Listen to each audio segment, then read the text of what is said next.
Hello दोस्तों, नमस्कार। मैं ओम प्रकाश सर आपको the star global YouTube channel पर स्वागत करता हूं। आज हम लोग ट्वेल्थ होम साइंस के चैप्टर 14 और 15 का ऑब्जेक्टिव पढ़ने वाले हैं।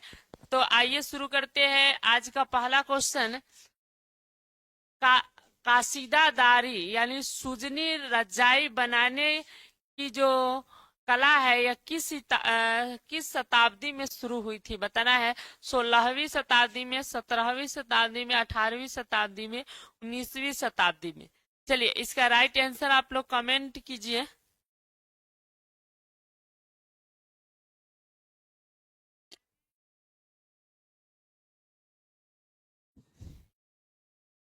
चलिए इसका राइट आंसर आप लोग कमेंट कीजिए सभी लोग। चलिए आप लोग बताइए इसका राइट आंसर क्या होगा। चलिए इसका राइट आंसर क्या होगा, कमेंट कीजिए आप लोग। आप लोग बताइए क्या होगा इसका राइट। याद रखिएगा यह जो है 18वीं शताब्दी में शुरू हुई थी। सी नंबर बिल्कुल राइट आंसर है। चलिए अगला क्वेश्चन की तरफ हम लोग बढ़ते हैं, दूसरा क्वेश्चन की तरफ।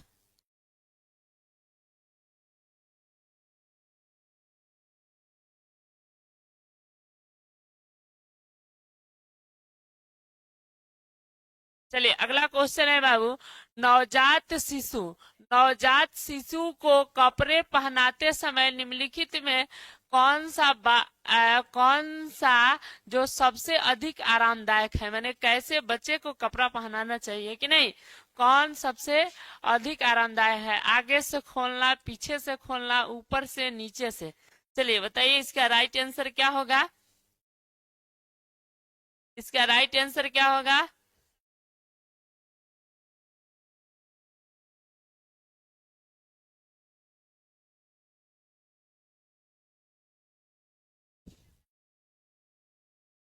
चलिए इसका राइट आंसर हो जाएगा आगे से खोलना चाहिए। बच्चे को जब कपड़ा पहनाते हैं तो आगे से खोलना चाहिए। ए नंबर इसका राइट आंसर हो जाएगा। चलिए अगला क्वेश्चन की तरफ हम लोग बढ़ते हैं। कलफ जो है का उपयोग होता है पलंग पर सोने के लिए, दरी पर सोने के लिए, सोफे के सुविधा पर बैठने के लिए। इनमें से इसका राइट आंसर क्या हो जाएगा। चलिए इसका राइट आंसर बताइए आप लोग। किससे कलप का प्रयोग किसमें होता है। कलप नहीं, ये मानिए ना, कलप गलती टाइपिंग हो गया। यहाँ पे होगा कुशल होता है। कुशन कुशन का प्रयोग किसमें होता है, ठीक है।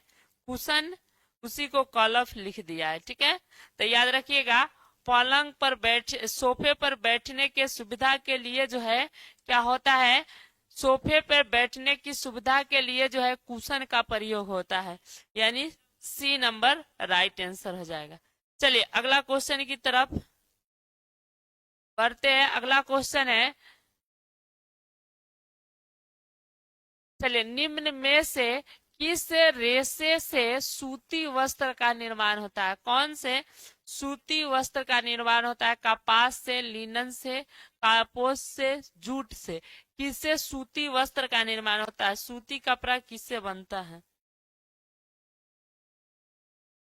चलिए इसका राइट आंसर बताइए, किससे सूती कपड़ा का निर्माण होता है। बहुत ही आसान क्वेश्चन है, ठीक है। चलिए सबका स्वागत है। खुशबू तारा जुरी, अच्छा आती है वही ना। अच्छा चलिए इसका राइट आंसर हो जाएगा कपास से बनता है। ए नंबर बिल्कुल राइट आंसर हो जाएगा। चलिए अगला क्वेश्चन की तरफ हम लोग बढ़ते हैं। अगला क्वेश्चन है बहुत अच्छा, खुशबू। कोकून से कोकून से जो है बताना है, कोकून से कौन सा रेशा प्राप्त होता है। रेशम, ऊन, लिनन, कपास, कौन सा कोकून से बनता है। चलिए इसका राइट आंसर बताइए, ठीक है। कोकून से बनता है रेशम। रेशम जो होता है बाबू कोकून से बनता है, याद रखिएगा। क्योंकि रेशम कैसे बनता है, उसका कीड़ा पाला जाता है और कीड़ा को मार के कोकून बनता है। उससे चाहे चाहे उसके शरीर से प्राप्त किया जाता है, इसीलिए कोकून से रेशम प्राप्त होता है। चलिए अगला क्वेश्चन की तरफ हम लोग बढ़ते हैं। बहुत अच्छा, खुशबू बता रही है। अगला क्वेश्चन है, अवशोषकता किस प्रकार के वस्त्र का गुण है? अवशोषकता कहते हैं जो गर्मी को, पसीना को अवशोषण करे कि नहीं, वह कौन से कपड़ा में पाया जाता है? सूती में, ऊनी में, रेशमी में, पॉलिस्टर में, किसमें पाया जाता है? तो बहुत ही आसान क्वेश्चन है। बहुत अच्छा खुशबू। चलिए इसका राइट आंसर हो जाएगा ए, सूती कपड़ा जो होता है बाबू, वह पसीना को, इस सबको अवशोषण करता है, यानी सूती कपड़ा इसका राइट आंसर हो जाएगा। चलिए अगला क्वेश्चन की तरफ हम लोग बढ़ते हैं। अगला क्वेश्चन है, निम्न में से किसे यूनिफॉर्म की आवश्यकता नहीं है? किसको यूनिफॉर्म नहीं चाहिए कि नहीं? डॉक्टर को, कॉलेज शिक्षक को, नर्स को, स्कूली बच्चे को, किसको नहीं चाहिए यूनिफॉर्म? ठीक है, डॉक्टर का अपना यूनिफॉर्म होता है, जानते ही भी आप लोग होइएगा, और नर्स के भी होता है, बच्चे के भी होता है। कॉलेज शिक्षक का यूनिफॉर्म अपना नहीं होता है, लेकिन बहुत सारे प्राइवेट स्कूल है, उसमें भी टीचर का यूनिफॉर्म होता है। ठीक है, चलिए अगला क्वेश्चन की तरफ हम लोग बढ़ते हैं। अगला क्वेश्चन है,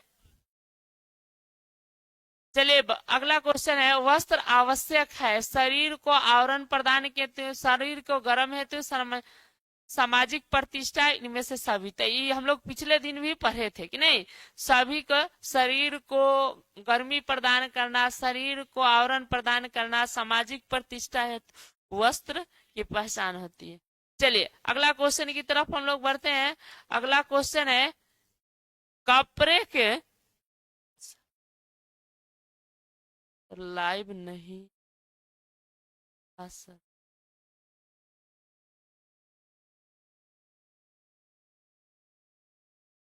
खुशबू क्या पूछ रही है? सर लाइव नहीं है क्या? सर लाइव है।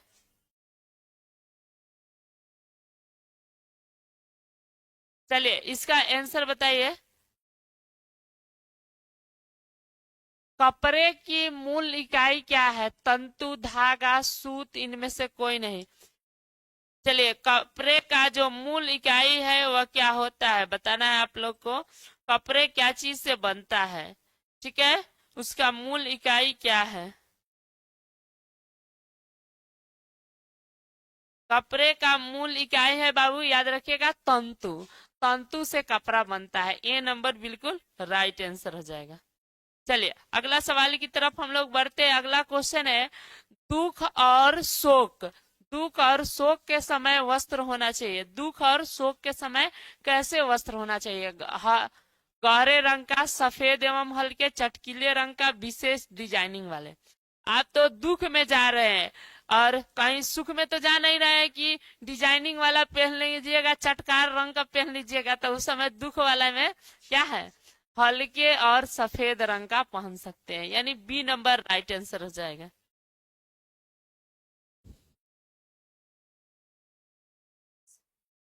खुशबू तारा क्लास भी है और लाइव भी हो रहा है, दोनों एक साथ हो रहा है।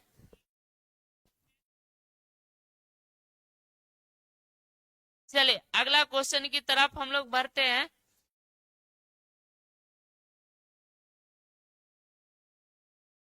चलिए अगला क्वेश्चन है, सिक्के शिल्प में किसका प्रयोग होता है? सिक्के और शिल्प में किसका? घास का, कपड़े का, जूट का, धागा का। सिक्के शिल्प में किसका प्रयोग होता है? इसका राइट आंसर बताइए आप लोग।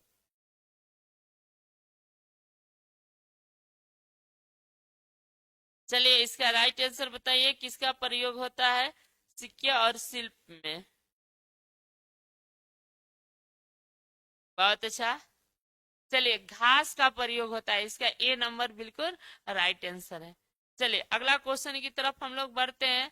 अगला क्वेश्चन है, निम्न में से कौन कला तत्व नहीं है? बताना, कला तत्व नहीं है, रेखा, आकृति, रंग, सुरक्षा, कौन जो है कला तत्व नहीं है? देखिए रेखा तो चाहिए, आकृति भी चाहिए, रंग भी चाहिए कपड़ा का, नहीं, सुरक्षा नहीं। सुरक्षा जो है कला तत्व नहीं है, डी नंबर राइट आंसर हो जाएगा। ठीक है, बहुत अच्छा खुशबू। चलिए अगला क्वेश्चन है, अगला क्वेश्चन, ये यह जो है 14 पार्ट में 12 ही मात सॉरी और सवाल है। 14 पार्ट में 30 सवाल है, और 15 पार्ट में जो है 21 सवाल है, और 16 में है 8। तो आज हम लोग 14 का पूरा कर लेते हैं, कल 15 और 16 का करेंगे, ठीक है। चलिए अगला सवाल की तरफ हम लोग बढ़ते हैं। अगला क्वेश्चन है, बताना है कपड़ों की सुखाने की सर्वोत्तम विधि कौन है? धूप और हवा, ड्रायर द्वारा, इस्त्री द्वारा, हीटर द्वारा। किसके द्वारा सबसे अच्छा जो है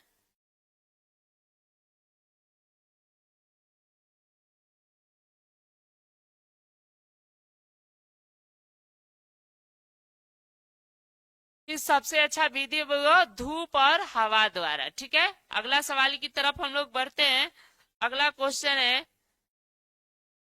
निम्नलिखित में कौन प्राकृतिक रेशा है? बताना है कौन से प्राकृतिक रेशा है? सिल्क, पॉलिस्टर, नायलॉन, विस्कॉप, कौन सा है?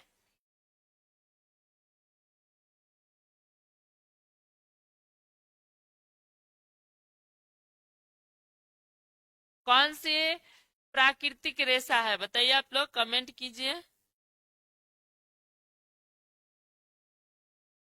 कौन प्राकृतिक रेशा है? देखिए पॉलिस्टर तो प्राकृतिक रेशा नहीं होता है क्या?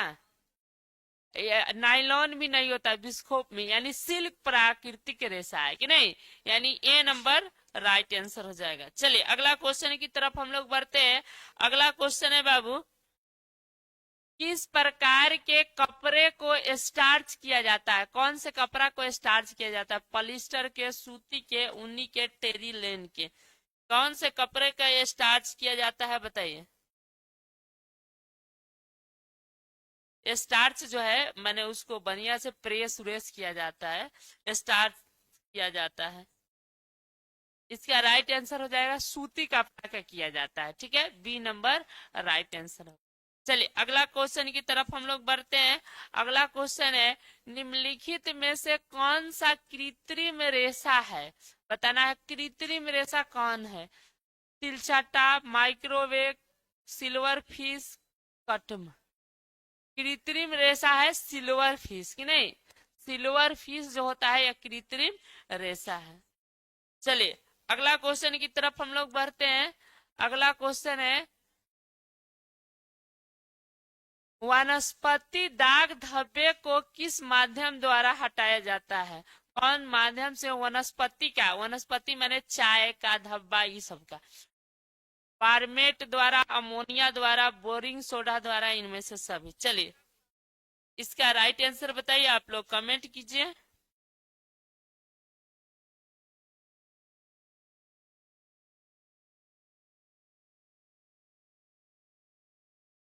चलिए इसका राइट आंसर बताइए, आप लोग कमेंट कीजिए। बहुत अच्छा खुशबू। चलिए इसका राइट आंसर हो जाएगा बाबू, इनमें से सभी, सब के द्वारा वनस्पति धब्बा को हटाया जा सकता है, ठीक है। चलिए अगला क्वेश्चन की तरफ हम लोग बढ़ते हैं। अगला क्वेश्चन है, दाग धब्बा है, दाग धब्बा, दाग धब्बा कथी से आता है? प्राणीज से, खनिज से, चिकनाई युक्त वनस्पति से।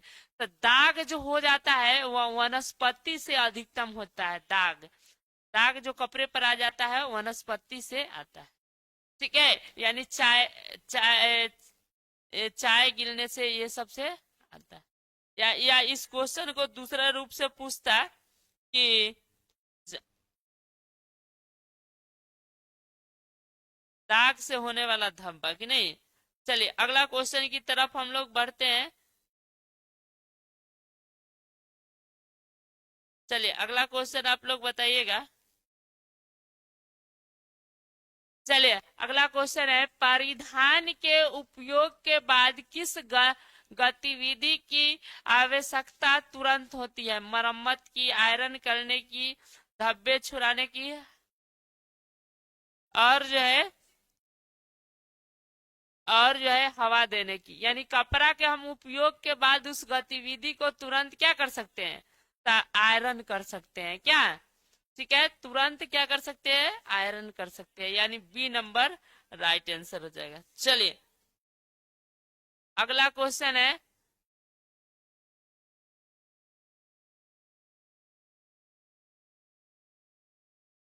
आगे है, निम्न में से कौन वस्त्रों पर लगे धब्बे की छुड़ाने की विधि नहीं है। कौन सा विधि नहीं है, रासायनिक, चूसक विधि, घोलक विधि, भौतिक विधि, कौन सी विधि नहीं है।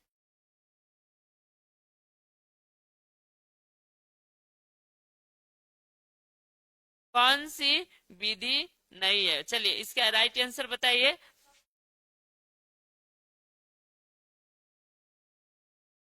तो याद रखिएगा, इसका राइट आंसर हो जाएगा बाबू, कौन सी विधि नहीं है, तो भौतिक विधि नहीं है, डी नंबर इसका राइट आंसर हो जाएगा। चलिए अगला क्वेश्चन की तरफ हम लोग बढ़ते हैं। अगला क्वेश्चन है,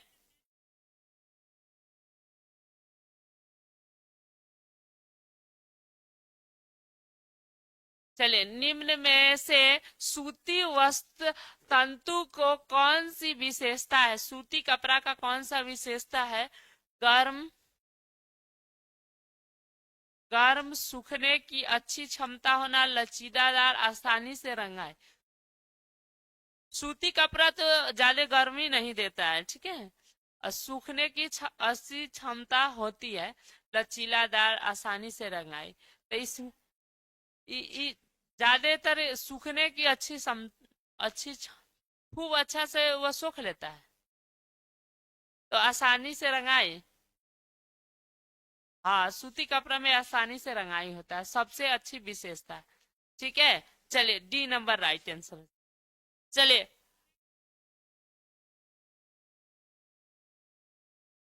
चलिए अगला क्वेश्चन है, चलिए रेशा जो मजबूत होता है वह रस्सी बनाने के काम आता है। कौन से रेशा का रस्सी बनता है, बताना है, सूती का, नायलॉन का, रेशम का, लीलन का, किसका अच्छा से रेशा बनता है। चलिए इस बहुत ही आसान क्वेश्चन है, बताइए इसका आंसर।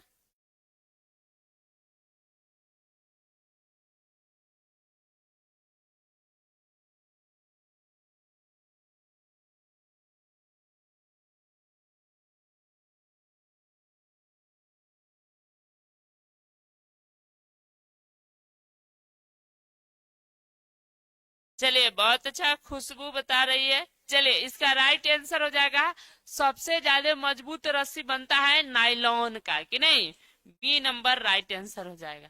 चलिए अगला क्वेश्चन की तरफ हम लोग बढ़ते हैं। अगला क्वेश्चन बताना है, निम्न में से रेशमी तंतु की कौन सी विशेषता है, गर्म करना, आसानी से रंगाई, वजन में हल्का, लचीदार। रेशमी कपड़ा का कौन सी विशेषता है, बताइए। चलिए बहुत अच्छा, बताइए, खुशबू बहुत अच्छा बता रही है।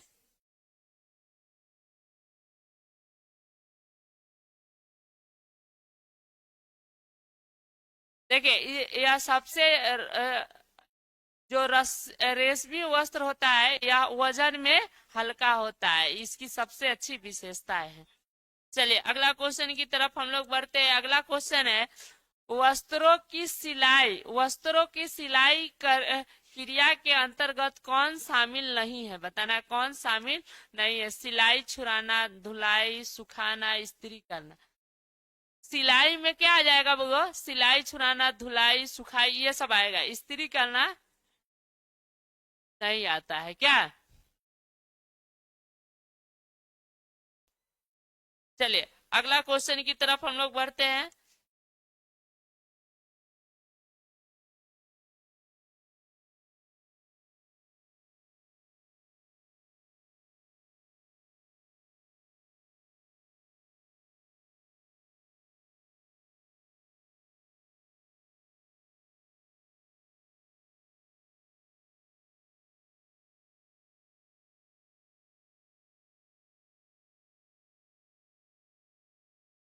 चलिए इसका अगला क्वेश्चन का आंसर बताइएगा, लंबी और मोटी महिला के लिए कौन से रेखा रेखा वाले वस्त्र उचित रहता है। लंबी और मोटी महिला है, उसमें केवल था लंबी महिला है कि नहीं, तो इसमें आरी रेखा नहीं होगा, लंबी रेखा नहीं होगा, तिरछी रेखा हो जाएगा। ठीक है, वक्र रेखा भी नहीं होगा, तिरछी रेखा इसका राइट आंसर हो जाएगा कि नहीं।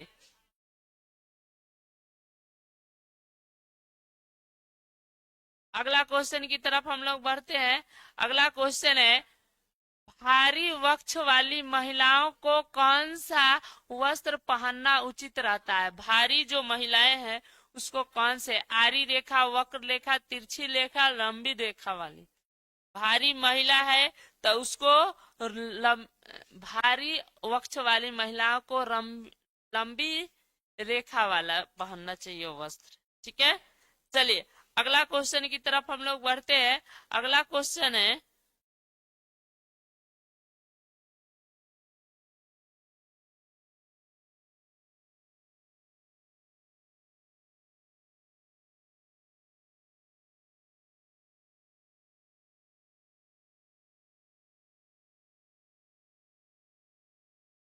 अगला क्वेश्चन है, वस्त्र से संबंधित किस गतिविधि की आवश्यकता तुरंत होती है।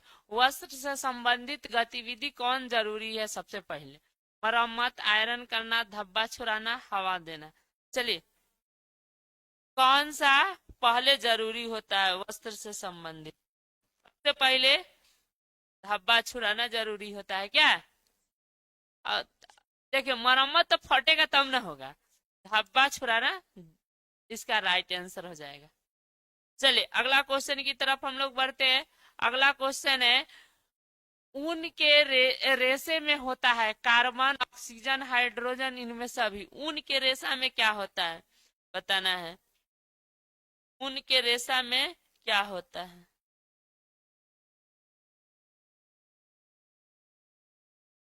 ऊन के रेशा में इनमें से होता है, इनमें से सभी, यानी डी नंबर राइट आंसर हो जाएगा। चलिए अगला क्वेश्चन की तरफ हम लोग बढ़ते हैं। निम्न में से सूती वस्त्रों का निर्माण क्या चीज से होता है। पशु के बाल से, कीड़े से, पेड़ से, कपास के पेड़ से। किससे होता है। ठीक है, पशु से थोड़े होगा, पशु से तो एथी वाला ऊनी कपड़ा बनता है। कपास के पेड़ से। ठीक है, चलिए अगला क्वेश्चन की तरफ हम लोग बढ़ते हैं। अगले दिन यह जो क्वेश्चन आ गया अब 15 का आ गया, 15 का अगले दिन से हम लोग पढ़ेंगे। ठीक है, समझ में आया बात। चलिए 15 चैप्टर, कितना चैप्टर का था, 14 और 15 पढ़ लिए। 13 कितना पढ़े हैं आज हम लोग, 14, 14 और 15। ठीक है, 16, 15, हाँ 16 17 अगले दिन पढ़ेंगे क्या।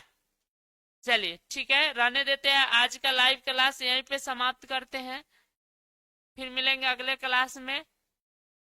तब तक के लिए जय हिंद, जय भारत।